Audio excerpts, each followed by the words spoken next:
The US military has been increasing its digital warfare with Russia by attacking its electric grid using cyber warfare.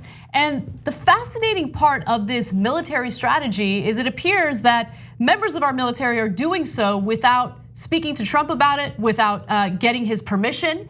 And they're able to do this because of both Trump and Congress handing over their power to the military. So let me give you the details. Anna, before you get to the details, this might surprise people, but this is completely unacceptable to do to the president, even if it's President Trump. And maybe even more so to President Trump in this case. So if you watch the Young Turks on a regular basis, you will not see us defending Donald Trump very often, to say the least, right? Everybody knows how much we can't stand him. And we're open and honest about our perspective. But the military usurping the power of the civilian leadership, and even if it's a cyber war, starting wars without permission from the president is completely and utterly unacceptable. And they're particularly doing an end run around Trump because they know how much Trump likes Russia.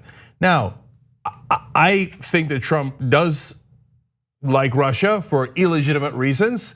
I think that Trump is beholden to Vladimir Putin. That doesn't change the fact that you definitely should need the permission of the president. So we can't just say, hey, the president might be compromised. We're not gonna do anything about that. But instead, we're gonna take away presidential power and hand it over to the military. That is not how our form of government works. This is incredibly dangerous. They need to put this power back in the hands of the president, believe it or not. Right. Even if it's Trump. Okay, hold. Okay. You love to step on my lines. Okay. Let me get to the details and then comment because you're right. But let me tell you what they're doing. So first of all, it's no surprise that Russia has in the past attempted to attack the United States using cyber warfare. Russia has inserted malware that could sabotage American power plants, oil and gas pipelines, or water supplies in any future conflict with the United States. Now, that is an issue. There's no question about that. And the focus should be on ensuring that we take care of any vulnerabilities we have so Russia won't be able to use malware against us. But instead, it appears that the military is avoiding dealing with Trump in order to launch its own cyber warfare against Russia. American strategy has shifted more toward offense, officials say, with the placement of potentially crippling malware inside the Russian system at a depth and with an aggressiveness that had never been tried before.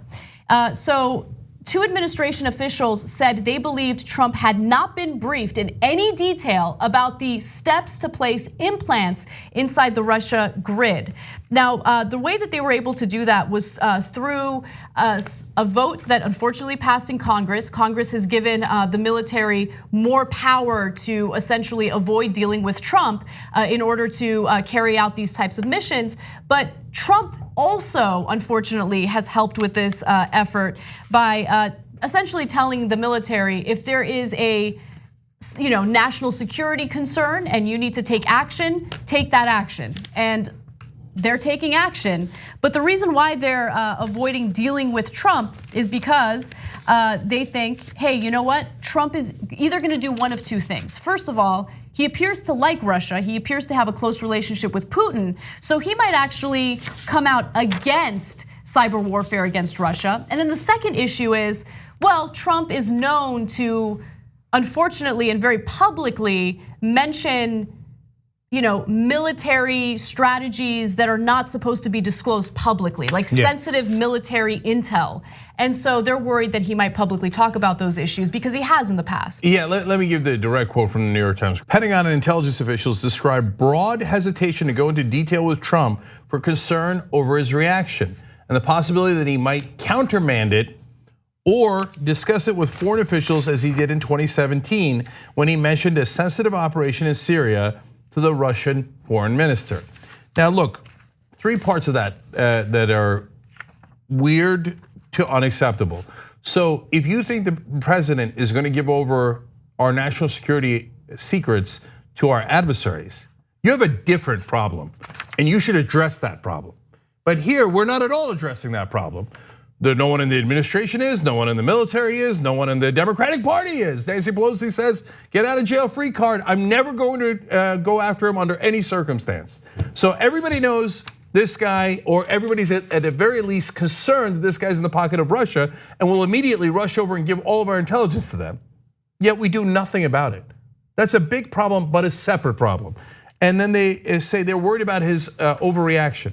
Yes, we have a temperamental man-child who is not mentally stable. That's a separate problem and one that you should immediately address with the 25th Amendment, but nobody's doing a goddamn thing about it. So instead, we're keeping secrets from the president because he's too mentally unstable and possibly treasonous. Look at that, that's insane. Do something. Now, the only thing that they are doing is the one thing that's unacceptable. Instead of actually taking action to get a sane president into office, what they're saying is, let's just work around him. Ignore the president, ignore the executive branch in this sense. Well, the military is also part of the executive branch, but ignore the commander in chief. And did you hear that exact quote? The reason I read the exact quote is because they said they're afraid the president would countermand it. That means they know that the president is likely opposed to what the military is doing. That's why the military is saying, I'm not gonna ask the president, I'm just gonna start a cyber war without the civilians. Exactly. So last summer, Congress slipped in this provision in the military authorization bill. And so that is precisely the reason why the Pentagon and specifically the cyber command portion of the military is able to completely avoid dealing with Trump and carry out this cyber warfare as they please. And that is disastrous for a number of different reasons. First of all, we shouldn't have any type of military rule in this country. But more importantly, what is this going to do to stoke tensions with Russia, right? Because it's a delicate balance. It's one thing to want to protect the United States from cyber warfare that could be committed by Russia or any other country, any other adversary. But it's a completely different thing to take an offensive role in going after Russia with cyber warfare and more importantly, going after their electric grid. So again, this is totally insane.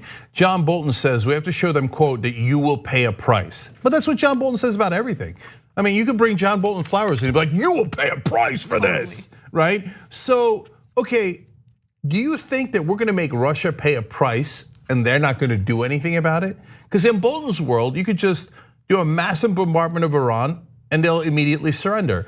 And Lindsey Graham says we should score points in Venezuela by invading them and bombing them. And what, they're just gonna give in.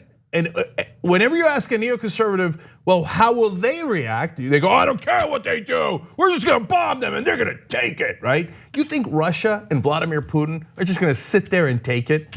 Now, I'm not saying that Russia's got clean hands here, not remotely. I think that they definitely interfered in our elections. Whether they colluded with Trump is a different issue, one that is greatly complicated by his business interests with Russia for decades. But they're not innocent. I mean, they apparently targeted in their hacking the Wolf Creek Nuclear Operating Cooperation, which runs a nuclear power plant near Burlington, Kansas. They also infiltrated the Nebraska Public Power District's Cooper Nuclear Station near Brownville. And so it's not just voting that they're meddling in, it's social media is the least of our problems. So now, should we defend against that? 100%. Should we have the capacity, if things were to get super ugly, to counteract that offensively if they strike again? Yes, we should have that capacity. That doesn't mean we should launch that capacity or launch it without the permission of the commander in chief. That's insane. Now, Donald Trump might be embarrassed about this story, which is why he has decided to lash out against the New York Times for publishing the story, as opposed to lashing out against his own military, which is obviously avoiding him to carry out this cyber warfare. So he tweeted the following in response to the Times, saying, do you believe that the failing New York Times just did a story stating that the United States is substantially increasing cyber attacks on Russia? This is a virtual act of treason by a once great paper so desperate for a story, any story, even if bad for our country. He also says, also not true, anything goes with our corrupt news media today, yada, yada, yada. You get the point. Of course, he ends it with the enemy of the people. Okay. Okay, so two things about that. One, how would you know it's not true? The whole point of the story is they're going around you and you're too stupid to realize it. Exactly. Okay, second of all, there was a part of that I agree with. Not that treason by the New York Times, it's their job to report the news.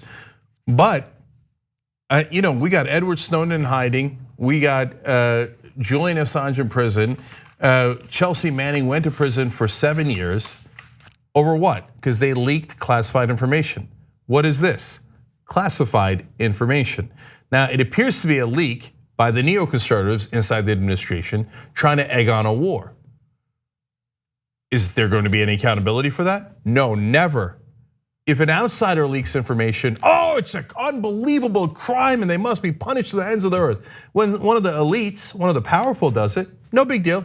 It's just a good source by the New York Times. Is anybody ever going to hold this leaker accountable? No way, because they're part of the powerful. And so final thing on this, guys, is they're already using Orwellian language here. So instead of saying that they are going to attack Russia with cyber warfare, and by the way, that's a real attack. When Russia did it to us, we should have taken economic actions, sanctions, etc. And some we did against the will of Trump, but we went through Congress and did it the right way in that case, okay? But if we attack them, they will also counterattack. And it is incredibly serious. We're talking about shutting down huge swaths of their energy, which would not only affect their economy, their defenses, physical military defenses, but it would also shut down their hospitals and potentially kill a lot of people, okay? So now we haven't done that yet, but that is what they're thinking of doing. And what's the Orwellian language that Cyber Command, commander of the Cyber Command is using? His name is General Paul Nakasone. He said, no, we're not doing offense, we're doing defense forward. Okay, no, that's offense. That means I'm looking to start a cyber war with Russia, and I'm not even gonna tell the president. And as usual, here comes the establishment. Robert Silver's partner at the law firm Paul Hastings and a former Obama administration official says, well, we might have to risk taking some broken bones of our own from a counter response just to show the world we're not lying down and taking it. So that sounds just like John Bolton and the neoconservatives. Okay, we're gonna get some broken bones. What does that mean? But we have to show Russia how tough we are. On the same day, you got the similar guys telling everybody we got to show how tough we are in Venezuela and how tough we are against Iran. That's a lot of wars they're planning to start. Some the president knows about, and apparently some the president doesn't know about. This is an absolute disaster in the making.